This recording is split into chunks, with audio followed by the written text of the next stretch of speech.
बस अब और नहीं चल सकते। 12 घंटे हो गए भूखे पेट लगातार चलते हुए। सिर्फ 12 घंटे ही हुए ना, कोई भी आराम नहीं करेगा। सब चुपचाप चलो। नहीं साहब, अब अगर हम चाहें भी तो साहब हमारे पैर साथ नहीं देंगे। भगवान के लिए साहब थोड़ी देर आराम कर लेने दीजिए। जिस मजदूर के पैर उनका साथ नहीं देंगे, उनके पैरों को इस बंदूक की गोलियों से इनाम दूंगा। अब चलो सब। संभाल कर चाची। रिचा खुद का ख्याल रख सकती है, तुम्हें इसकी चिंता करने की जरूरत नहीं है, समझे? चलो अभी, अब चलो।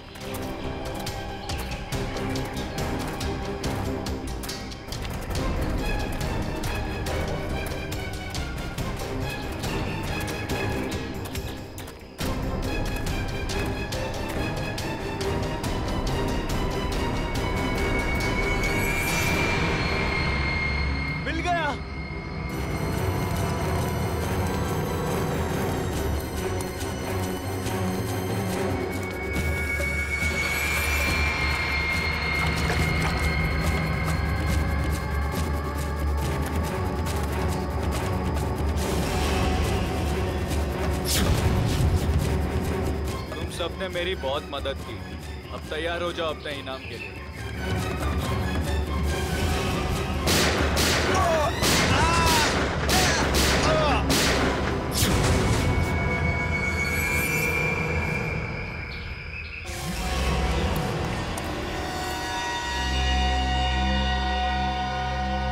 रणबीर, क्या किया तुमने ये?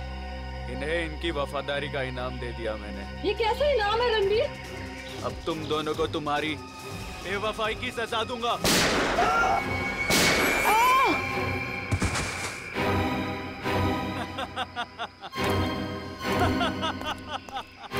अब मैं अमर हो जाऊंगा।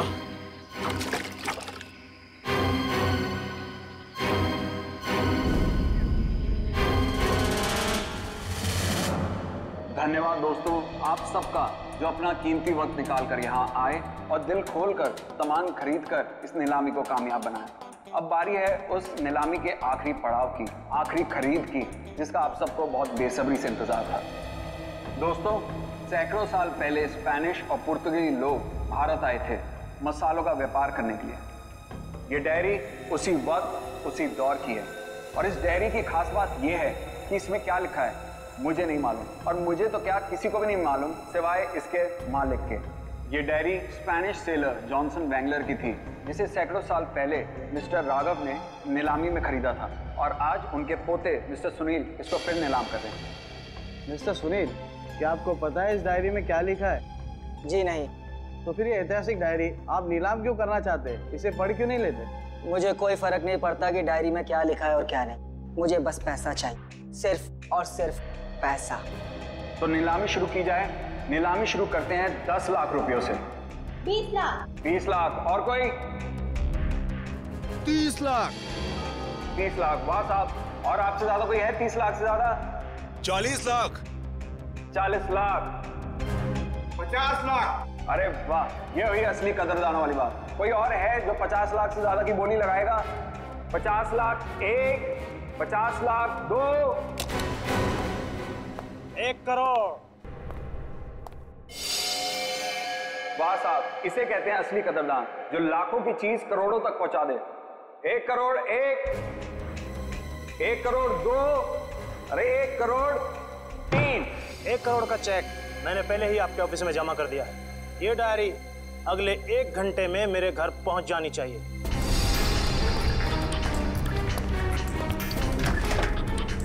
जानता नहीं तूने डायरी नहीं, अपनी मौत खरीदी है, मौत।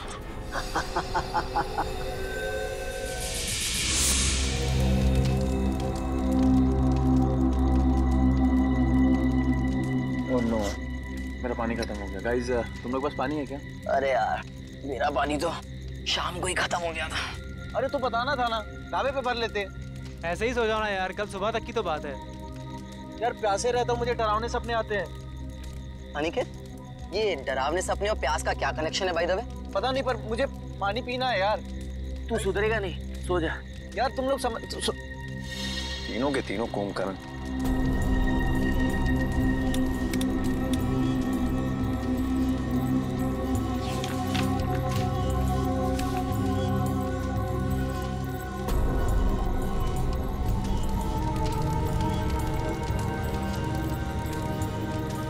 इस नक्शे के हिसाब से तालाब करीब आधे किलोमीटर दूर पे है। प्यास बुझानी है तो तालाब तक तो जाना ही पड़ेगा।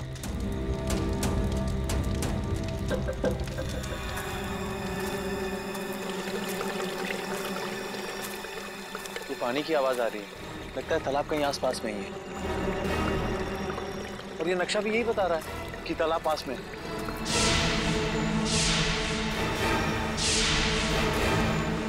बचाओ बचाओ! ये चीख कैसी है? अरे ये अनिकेत कहाँ चला गया? कहीं ये उसी की चीख तो नहीं? अनिकेत! अनिकेत! अनिकेत! अनिकेत! अनिकेत!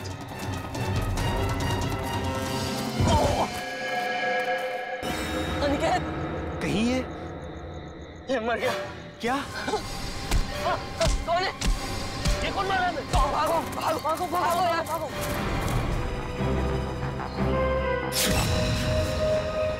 सर तो किसी भारी चीज से वार किया गया है। कैसे हुआ ये सब?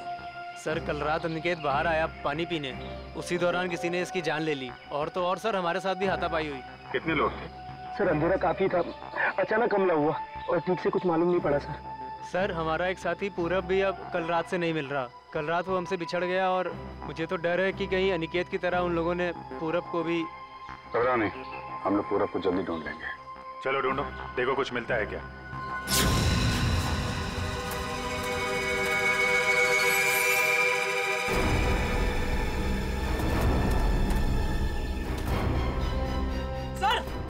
सर जल्दी आइए।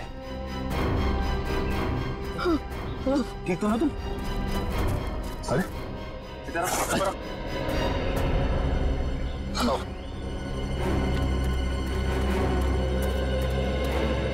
Sunil, yes sir. इधर आइए। पूरा तू ठीक तो है ना? आप लोग ये बताइए कि किसी पे शक है आप लोगों को? सर शायद ये उस बाइक वाले का काम है। बाइक वाला? कौन कौन बाइक वाला? सर वही बाइक वाला जिसने कल शाम हम सबको धमकी दी थी। कल की बात याद है तुम लोगों को? ये सबसे ज्यादा पंगे करता है। ये कौन है? क्या बात है बॉस? कुछ चाहिए क्या? हाँ चाहिए, मुझे चाहिए कि तुम सब लोग सुरक्षित रहो। सुरक्षित? ये इलाका बहुत खतरनाक है, अपने अपने घर लौट जाओ, उसी में तुम सबकी भलाई है। वो हमें धमकी दे रहा है। धमकी समझो, विनती समझो या फिर चेतावनी, जो समझना है समझ लो। मेरा फर्ज था तुम्हें सचेत करना, जो मैंने कर दिया। अब अगर मौत के मुंह में जाने का इतना ही शौक है तो खुशी से जाओ।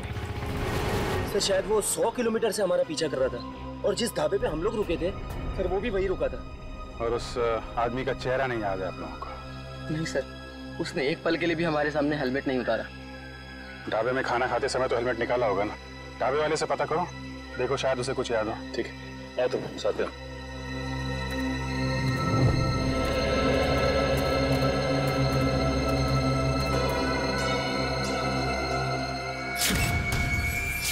खून? खून की बूंद? मतलब कोई जख्मी आदमी भागा यहाँ से?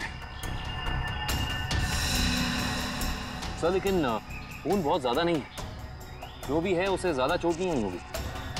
सर ये देखिए, घसीटने के निशान हैं। मतलब उन दोस्तों के अलावा कोई और आदमी भी था जिसको उन मुजरिमों ने मारा और फिर उसे घसीटते हुए यहाँ से ले गए। सर ये रास्ता तो सीधा मेन रोड की तरफ जाता है। इसका मतलब जो भी गुनहगार था उसे इस जंगल और रास्ते का पूरा ज्ञान था। हाँ, तभी तो रात के अंधेरे में भी यहाँ पहुँचने में कोई गलती नहीं की उन लोगों ने। ये टायर के निशान, ये तो किसी बड़ी गाड़ी के लगते हैं।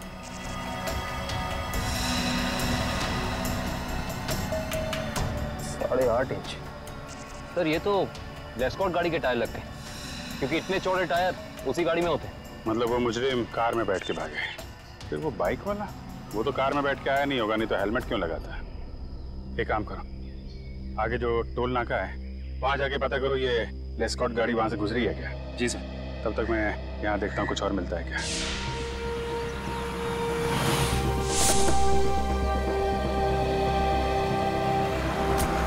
यही है वो ढाबा जहाँ मैं और मेरे दोस्त खाना खाने के लिए रुके थे। अरे आइए आइए सर जी, बैठिए। गर्मा गर्म दाल मखनी बनाई है, लगा दूं 5 प्लेट है मक्खन मार के। जी हम लोग खाने पीने नहीं आए, हम लोग सीआईडी से। सीआईडी से? क्या हुआ साहब? आपको याद है कल मैं और मेरे कुछ दोस्त आपके ढाबे पे खाना खाने के लिए रुके थे? हाँ हाँ, हल्का हल्का याद तो आ रहा है, पर आपको इतनी चोट कैसे लगी? कल रात इनके ऊपर हमला हो गया और उस हमले में इनके दोस्त अनिकेत की मौत हो गई। ये भगवान, ये हो क्या रहा है आजकल? समाज में दिन ब दिन जुर्म बढ़ता ही जा रहा है। हाँ वो तो है, लेकिन हमें शक है कि इस जुर्म में एक बाइक वाला शामिल है जो कल यहाँ पे आया था। बाइक वाला? जी हाँ, उसने एक ब्लैक बाइकर सूट और ब्लैक हेलमेट पहना था और मुझे अच्छे से याद है उसके पास नलोंजन मॉडल की बाइक भी थी। एक बाइक वाला आया तो था। अच्छा, उस बाइक वाले के बारे में कुछ याद है आपको? कैसा दिखता था वो? साहब इतना तो याद नहीं, लेकिन शायद रामू को पता होगा। रामू जरा इधर आना, जरा बताना साहब लोगों को उस बाइक वाले के बारे में। जब उसने हेलमेट उतारा था तो मैंने एक ही झलक देखा था सेठ जी। बहुत अजीब आदमी था, अजीब तरीके से बर्ताव कर रहा था। देखो तुमने उसकी एक झलक देखी ना, तुम्हें जो कुछ भी याद है हमारे लिए उसका स्केच बनवाओ। हाँ इशिता, ठीक है, कोशिश जारी रखना। क्या हुआ श्रेया? सर, सारांश का अभी तक पता नहीं चल पा रहा।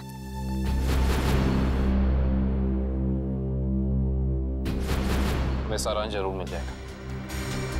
अगर वो गाड़ी इस रास्ते से गई है तो इस टोल नाके से जरूर गुजरी होगी। सही कह रहे हैं। अरे भाई साहब, यहाँ कल रात में 3 बजे के आसपास कोई एस्कॉर्ट गाड़ी निकली है यहाँ से? पता नहीं सर, मेरी तो दिन की शिफ्ट होती है, रात की शिफ्ट वाला शाम को आएगा। भाई साहब, ये जो सीसीटीवी कैमरा लगा है ये तो 24 घंटे ऑन रहता है ना? जी हाँ सर। इसकी फुटेज देख सकते हैं सर? आप? हम लोग सीआईडी से। हाँ हाँ, देख सकते हैं। आइए।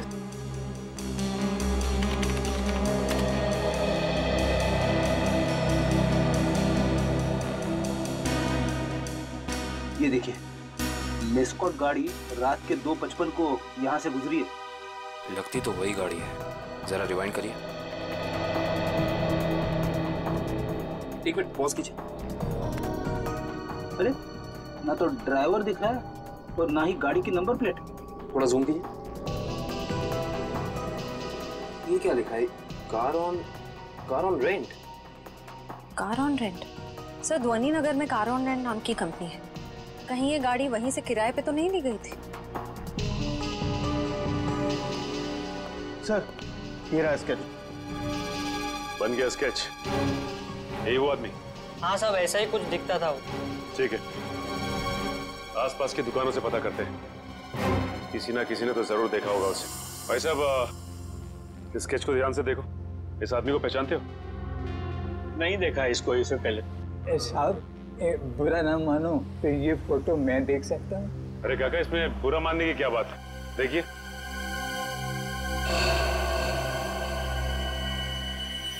ये कैसे हो सकता है? नहीं, ये नहीं हो सकता, ये नहीं हो सकता, असंभव, असंभव। अरे काका, क्या नहीं हो सकता? क्या संभव है? ये नहीं हो सकता, रणवीर वापस नहीं आ सकता। काका, इस आदमी का नाम रणवीर है? हाँ हाँ, मैं उसे अच्छी तरह जानता हूँ, कभी नहीं भूल सकता उसे। काका, इस आदमी के बारे में आप जो कुछ भी जानते हैं प्लीज हमें बताइए। बहुत पुरानी बात है, तकरीबन 73 साल पहले मैं जब बच्चा था तो एक रात को मैंने उसे अपने पिताजी से बातें करते हुए सुना था। मदन, मेरी बात मानो, अगर तुमने मुझे उस तालाब को ढूंढने में मदद की तो तुम्हारी जिंदगी हमेशा हमेशा के लिए बदल जाएगी। मेरी जिंदगी जैसी भी है ठीक है, आप मुझे इस सबसे दूर ही रखें तो अच्छा होगा। देखो, इस इलाके से जितनी अच्छी तरह तुम परिचित हो वैसा इस गांव में कोई नहीं है। इनकार मत करो, तुम ही मुझे मेरी मंजिल तक पहुंचा सकते हो। ये सिर्फ मेरा सपना ही नहीं, मेरा जुनून भी है। बहुत ही गलत जुनून चुना है आपने रणवीर जी। अगर आप प्रकृति के नियमों के खिलाफ जाएंगे तो प्रकृति आपको कहीं का नहीं छोड़ेगी। वो जगह शापित है, शापित, ना जाने कितने लोगों की जान ले चुकी है। भूल जाए अपने इस सपने को। क्या तुम भूल सकते हो अपनी बीवी को, जो इस वक्त अस्पताल में जिंदगी और मौत के बीच में झूल रही है? नहीं ना? वैसे ही मैं अपने सपने को नहीं भूल सकता। जरा सोचो, अगर वाकई उस तालाब के पानी में मौत को हराने की ताकत है, तो तुम्हारी पत्नी को एक नई जिंदगी मिल सकती है। सोच क्या रहे हो मदन? हम एक दूसरे की मदद से अपने आने वाली जिंदगी को सुधार सकते हैं। तो बोलो, मंजूर है?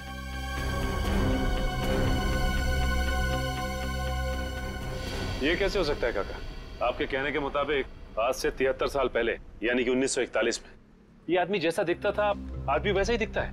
हाँ, तभी तो मैंने कहा था असंभव, ये अजूबा कैसे हो सकता है? और इसी की वजह से तो मैंने अपने पिताजी को खोया था। इसकी वजह से आपने अपने पिता को खोया?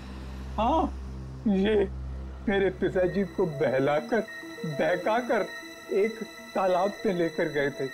बोले उस तालाब का पानी पीने से आदमी हमेशा के लिए अमर हो जाता है और उसकी उम्र आगे बढ़ने से रुक जाती है।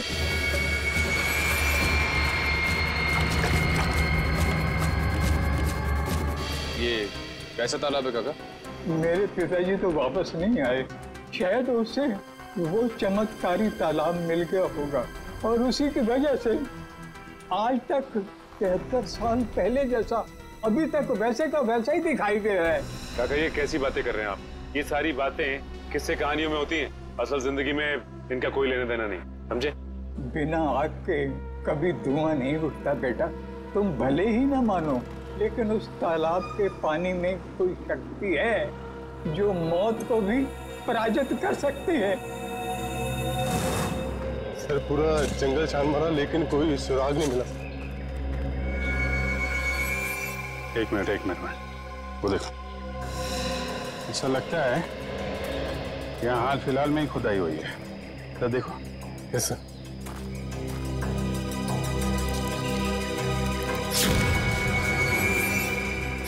हाँ, यहाँ पे कुछ है सर।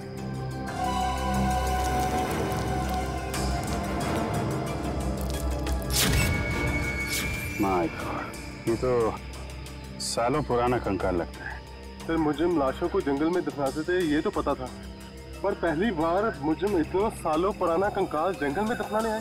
पता नहीं वंश, दफनाने आए थे या फिर निकालने। गुड मॉर्निंग डॉक्टर साहब। What is so good about this morning? ये लो। हेलो हाय ना करो तो नाराज और करो तो मुश्किल। अरे इतने उखड़े हुए क्यों हैं सर आप? भाई साहब, जब आपको पता लगेगा ना कि अनिकेत की मौत कैसे हुई, आप भी इतने ही उखड़ जाएंगे। सर जरूर किसी हथौड़े या डंडे से वार किया होगा। सर इससे पहले भी हम ऐसे केस सुलझा चुके हैं। मगर निखिल, पहले के केसेस में और इस केस में फर्क है, और वो ये कि जिस हथियार से अनिकेत के सर पे वार किया गया है वो हथियार 100 साल पुराना है। क्या? 100 साल पुराना? उड़ गए होश? उखड़ गए ना? भाई साहब, अनिकेत के सर पर से मुझे लोहे और लकड़ी के छोटे छोटे टुकड़े मिले हैं और ये टुकड़े 100 साल से भी ज्यादा पुराने हैं। लोहे और लकड़ी के टुकड़े? मतलब हथियार कोई ऐसी चीज है जिसमें लोहा भी है और लकड़ी भी? हाँ, आइए मैं दिखाती हूँ।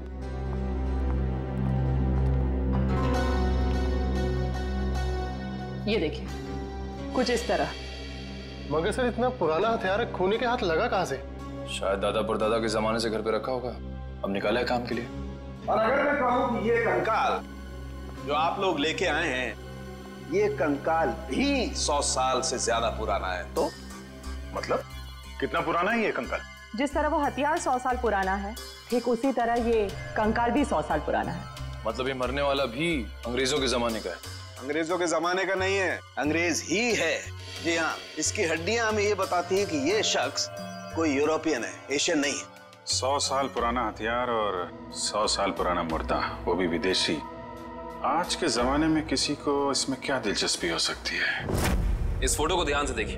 ये सफेद रंग की लेस्कॉट गाड़ी आप ही के यहाँ से किराए पे ली गई थी? माफ कीजिए सर, इस फोटो में कार की नंबर प्लेट नहीं दिख रही है, इसलिए बता पाना मुश्किल है कि कार किसने किराए पर ली थी। अरे भाई कमाल करते हैं आप, है तो आप ही की कंपनी की गाड़ी ना, नंबर प्लेट ना सही कुछ और देख के पहचान लीजिए। सर 100 से ज्यादा गाड़ियां हैं हमारी कंपनी में और इसी मॉडल इसी रंग की करीब 20 गाड़ियां हैं। सर इस तरह बता पाना मुमकिन नहीं है। तो आप एक काम कीजिए, आप हमें ये बताइए कि ऐसी सफेद रंग की लेस्कॉट गाड़ी कितने लोगों ने पिछले एक हफ्ते में किराए पे ली है यहाँ से? 1 मिनट सर।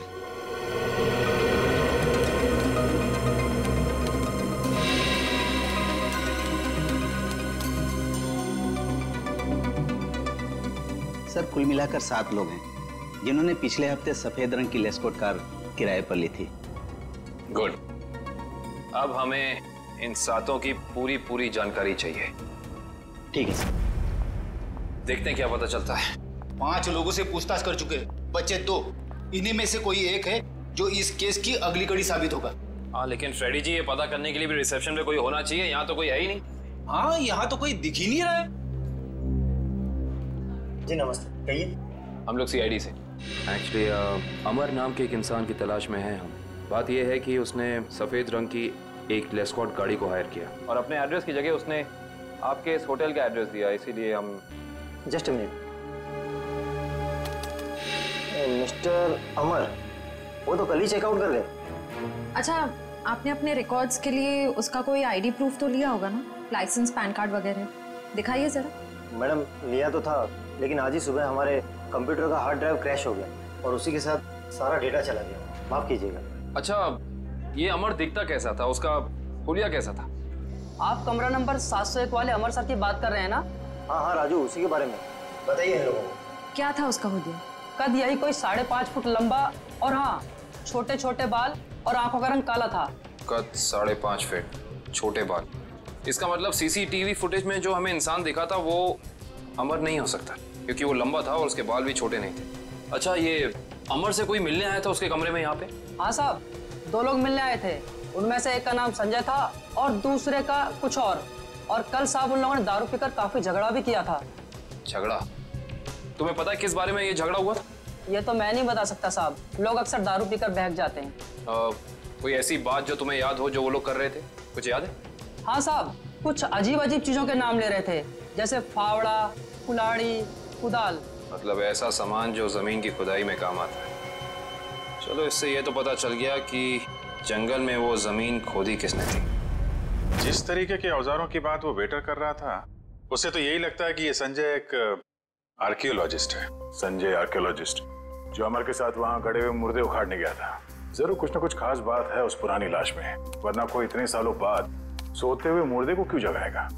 और शायद अनिकेत ने उन्हें ये खुदाई करते देख लिया, जिसकी कीमत उसे अपनी जान देके चुकानी पड़ी। लेकिन उस बाइक वाले का क्या, जिसे उस बुढ़े आदमी ने पहचान लिया था? उसके मुताबिक तो वो तालाब का पानी पी के हमेशा हमेशा के लिए अमर हो गया। बेटी, इस दुनिया में कोई आदमी अमर नहीं होता। जरूर उस बुढ़े आदमी का कुछ ना कुछ हाथ है इस अपराध में। सर, इस बाइक वाले के बारे में बड़ी अजीब बात पता चली है। क्यों? ऐसी क्या अजीब बात है? ये देखिए सर, इस अखबार की तारीख 13 जून 1941, यानी कि आजादी से भी पहले। आश्चर्य सर, ये आदमी उस वक्त से वांटेड है। इसने उस वक्त भी कुछ लोगों के खून किए थे। बहू, वही आदमी? ये कैसे हो सकता है? अभिजीत, अगर ये मान के चले कि 1941 में इस आदमी की उम्र 20 साल रही होगी, तो उस हिसाब से तकरीबन आज जिसकी उम्र 90 साल से ज्यादा हो, 90 साल का कोई आदमी इतना जवान कैसे दिख सकता है? हाँ पंकज, ओके ठीक है सर। संजय के घर का पता चल गया, खातीपुरा में रहता है वो। खातीपुरा?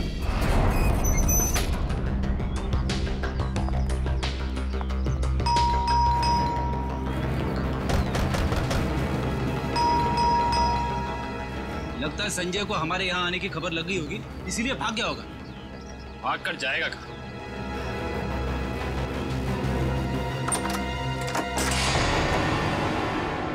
अच्छी तरह से तलाशी लो इस घर की, कुछ ना कुछ तो जरूर मिलेगा।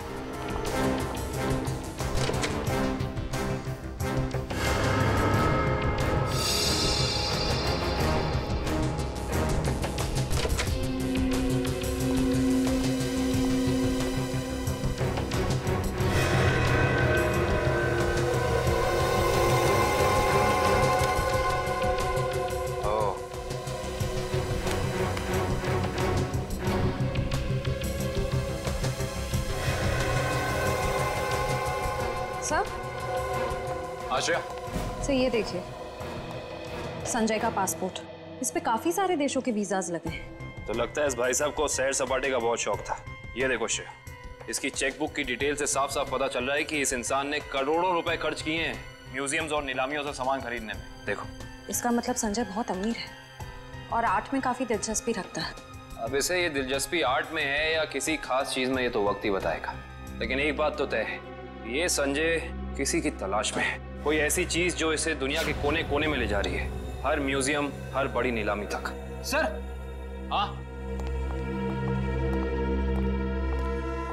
अलमारी में से ये डायरी मिली है, छुपा के रखी हुई थी।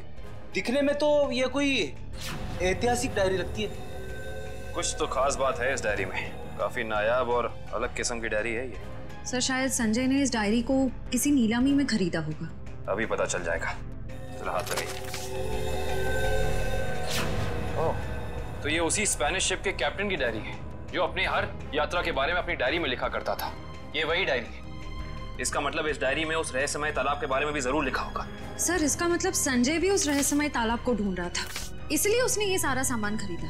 हो सकता है श्रेया, लेकिन अगर ये वही डायरी है तो उस रहस्यमय तालाब का नक्शा, कोई मैप, कोई जरिया जरूर होना चाहिए इसमें।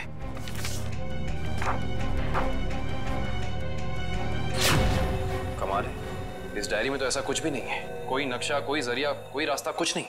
लेकिन इससे एक बात तो तय हो गई कि इस रहस्यमय तालाब को ढूंढने में दोनों अमर और संजय साथ मिलकर काम कर रहे थे। इसका मतलब हमें इस कमरे में कुछ ना कुछ जरूर मिलेगा। छानबीन करो।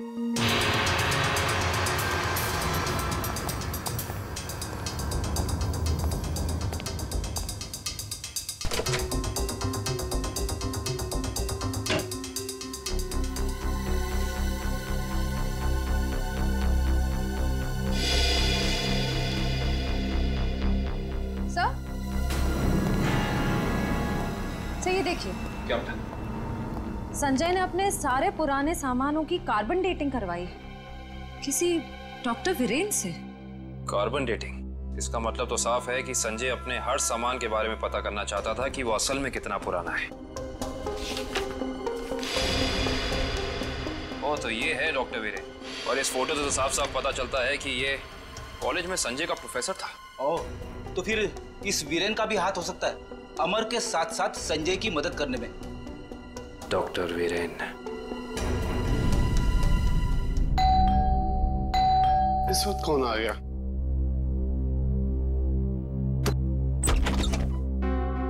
आप लोग? हम लोग सीआईडी से, डॉक्टर वीरेन से मिलना है। अभी बुलाता हूं सर। आप लोग बैंक से आए ना? नहीं साहब, ये सीआईडी से आए सर। सीआईडी? इसे पहचानते हैं आप? जी नहीं। किसने मारा इसे? हमें पता होता तो अब तक मुजरिम सलाखों के पीछे होता। देखिए, मैं इस मामले में आपकी कोई मदद नहीं कर सकता। चलिए, इस मामले में ना सही, लेकिन किसी और मामले में हमारी मदद कर दीजिए। मैं कुछ समझा नहीं। मैं समझाता हूँ। आप हमें उस रहस्यमय तालाब के बारे में बताइए जिसका पानी पीकर इंसान कभी मरता नहीं है, जवान रहता है, अमर हो जाता है। ये क्या मजाक कर रहे हैं आप? अगर ऐसा कोई तालाब होता तो दुनिया में मौत नाम की चीज ही नहीं होती। कमाल करते हैं आप भी। हमें तो लगा कि आपके स्टूडेंट संजय ने आपको सब कुछ बताया होगा, लेकिन उसने आपको तालाब के बारे में कुछ नहीं बताया लगता है। संजय? तो आप संजय को जानते हैं? सिर्फ जानते ही नहीं, उसके घर होकर आ रहे हैं, जहाँ हमें पता चला है कि वो अपनी हर पुरानी चीज की कार्बन डेटिंग डॉक्टर वीरेन से कराता है, यानी कि आप। देखिए, संजय एक आर्कोलॉजिस्ट है और ये तो उसके एक काम का हिस्सा है। हिस्सा?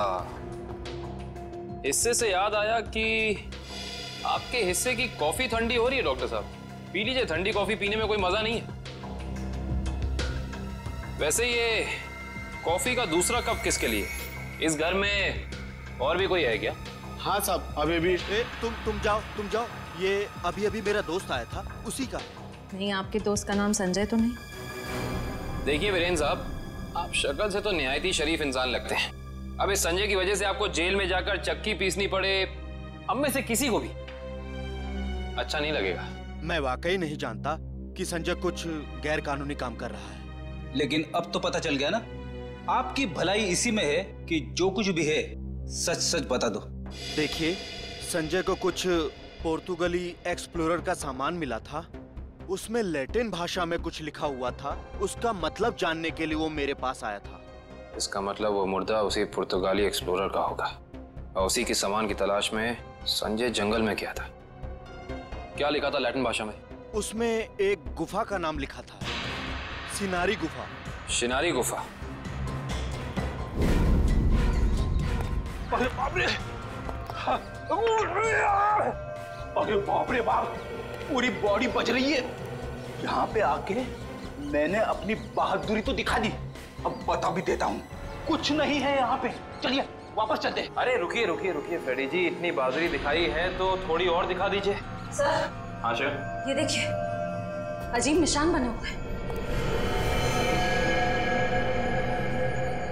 अरे यहाँ पे भी है। हर दीवार पे। कहीं ये निशान उसी पुर्तगाली एक्सप्लोरर तो नहीं बनाए?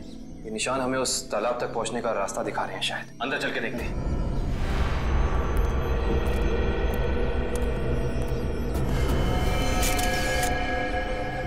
दो लाशें।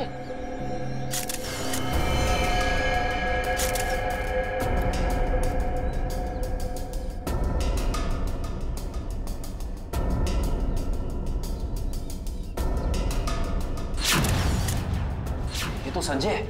और सर, हो ना हो ये जरूर अमर की लाश है। ये देखिए, होटल के वेटर ने हमें जो हुलिया दिया था, ये हूबहू वैसा ही है। लगता है ये दोनों यहाँ पे उस तालाब की तलाश में आए थे जिंदगी को अमर बनाने और बदले में मिली मौत। है कौन वो आदमी जो तालाब की खोज करने वाले लोगों का खून कर रहा है? जरूर कोई ऐसा है फ्रेडी जी जो नहीं चाहता कि उसके अलावा इस तालाब के बारे में किसी और को पता चले। सर, हो ना हो ये काम जरूर रणवीर का ही होगा, क्योंकि जब संजय खुदाई कर रहा था तब रणवीर भी वहां मौजूद था। सर, हाँ, यहाँ पे जूतों के निशान है। ये देखिए, अलग अलग जूतों के निशान दिख रहे हैं। कम से कम 5 लोगों के होंगे। सही कह रहे हैं आप। 2 तो अमर और संजय के होंगे, 1 रणवीर का, बाकी 2 निशान। इसका मतलब साफ है, इस गुनाह में 2 और लोग शामिल हैं, लेकिन कौन? सिंबल्स को देख के लगता है कि ये हमें उस चमत्कारी तालाब का रास्ता बता रहे हैं। न जाने कितने साल पहले बनाए गए होंगे ये निशान, तालाब की तलाश में। और इन निशानों के अंदर ही वो चाबी छुपी है जिससे हम इस केस का ताला खोल सकते हैं। अरे सर, ये तो एक टापू बन गया। और इसके बीचों बीच में है ये तालाब। मगर सर, ये टापू है कहाँ पे और हम यहाँ तक पहुंचेंगे कैसे? इसका पता चल जाएगा निखिल, अगर हम इन निशानों की भाषा समझ पाए, उनको अक्षरों में बदलेंगे तो पता चलेगा। सर, इस तरह के निशान मैंने पजल्स की किताबों में देखे हैं। अब पजल के साथ हायरोग्लाइफिक अल्फाबेट बुक भी आती है ना? हाँ सर। वंश, जल्दी से जाकर किताब लेके आओ। Okay sir.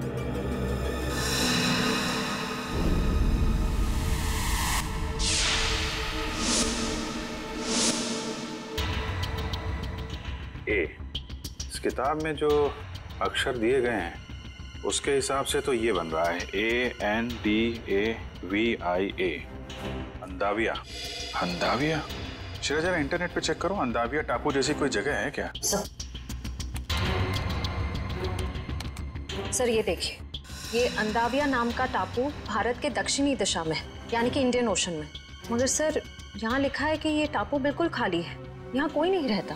और इस टापू का मौसम और वातावरण रहने के अनुकूल नहीं है। अब समझ में आया कि किसी को ये चमत्कारी तालाब मिला कैसे नहीं। अब इस केस का अंत इस अंदाविया टापू में ही होगा।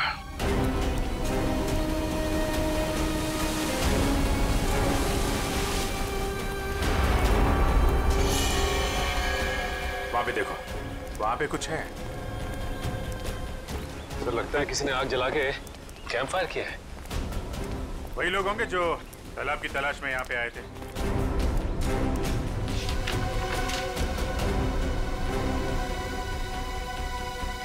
इस मैप के हिसाब से तो उत्तर दिशा में करीब 7 किलोमीटर अंदर है वो तालाब। एक काम करते हैं, यहाँ से सब लोग अलग अलग हो जाते हैं। किसी को कुछ भी मिलता है फौरन एक दूसरे को इन्फॉर्म करेंगे। ओके? Yes sir. सचिन,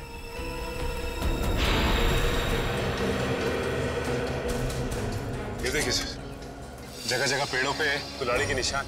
जो लोग तालाब की तलाश में इधर गए होंगे ना, उन लोगों ने लगाया होगा रास्ता पहचानने के लिए।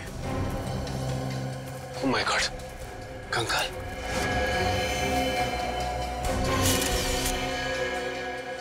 न जाने कितने साल पुराना मुर्दा है ये।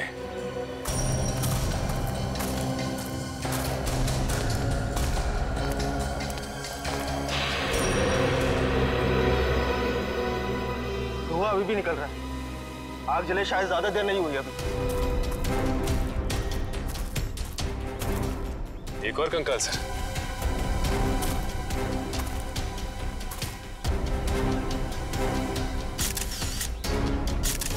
सर, जिंदगी देने वाले तालाब ने न जाने कितने लोगों की जानें ले ली है।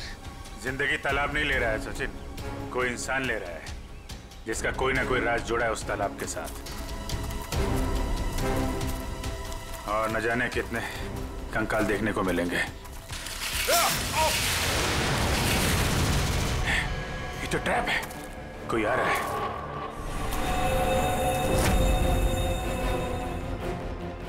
ये तो रणवीर है।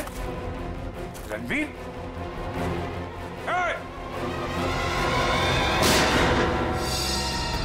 गोली चलने की आवाज इस तरफ से आई। कहीं उनको कुछ हो तो नहीं गया? चलो।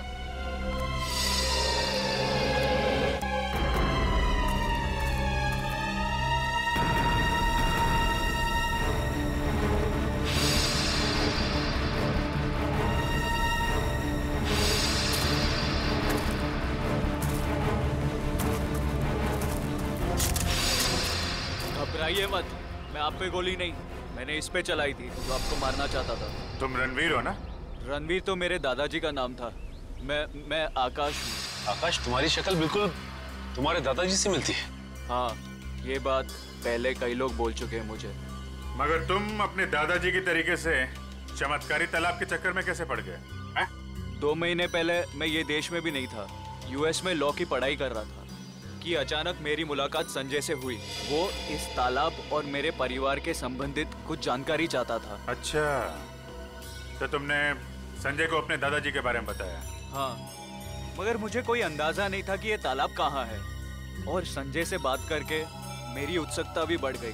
और इसलिए तुम इंडिया चले आए ताकि संजय पे नजर रख सको और उस तालाब तक पहुंच सको जिसके चक्कर में तुम्हारे दादाजी यहाँ आए थे।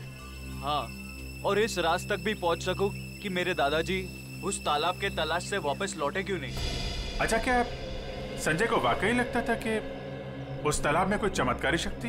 नहीं, वो चमत्कारी शक्ति के पीछे नहीं था सर, वो खजाने के पीछे था जो अंग्रेजों के जमाने से वहाँ पे दबा पड़ा है।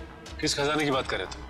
सालों पहले स्पेन देश से एक ट्रेजर शिप आई थी इस टापू पर तालाब की तलाश में। अच्छा, उस शिप के कप्तान की डायरी संजय के घर से मिली थी ना? हाँ, उसी डायरी से उसे खजाने के बारे में पता चला और कुछ महीनों बाद वो शिप समुंदर में डूब गई। मगर शिप में जो खजाना था वो गोताखोरों को नीचे नहीं मिला। मतलब उस शिप के किसी आदमी ने शिप डूबने से पहले उस खजाने को यहीं इस टापू में कहीं छुपा दिया है। हाँ, और संजय को उस खजाने की तलाश थी, ना कि किसी चमत्कारी पानी की। सर, आप लोग ठीक तो है ना? हाँ, हम लोग ठीक हैं। गोली की आवाज सुन के लगा कि कुछ खतरा है यहाँ पे। खतरा अभी टला नहीं है निखिल। कुछ लोग हैं यहाँ जो खजाने की तलाश में मरने मारने पे उतारू हो गए हैं। सर, तालाब तो मिल गया लेकिन ये तो सूखा हुआ है। लोगों को अमर बनाने वाला तालाब आज वही सूख गया है।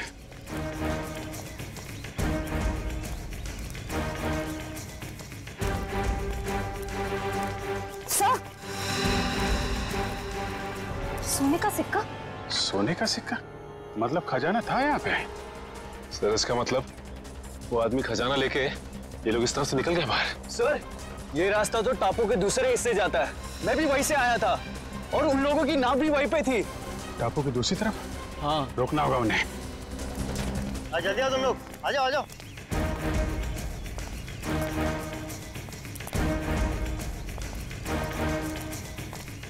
बस बस बस, खजाना यहीं रख दो, बाकी की जिम्मेदारी सीआईडी की है।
तो तुम हो इस खेल के खिलाड़ी।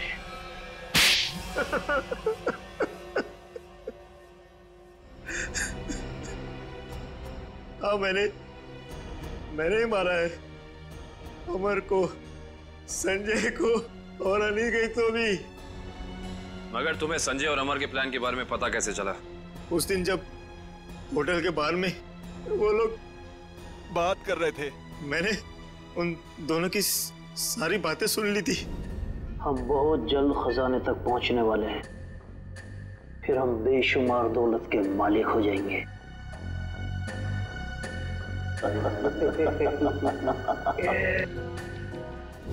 ओ, तो उन दोनों का पीछा करते करते तुम वहां जंगल तक पहुंच गए। हाँ, अमर और संजय वहां खुदाई कर रहे थे। मैं अपने आदमियों के साथ वहां पहुंच गया और अमर की खुद पिटाई की। संजय डर गया और इस बात के लिए राजी हो गया कि खजाने का पता लगाकर वो मुझे उसका 90% दे देगा।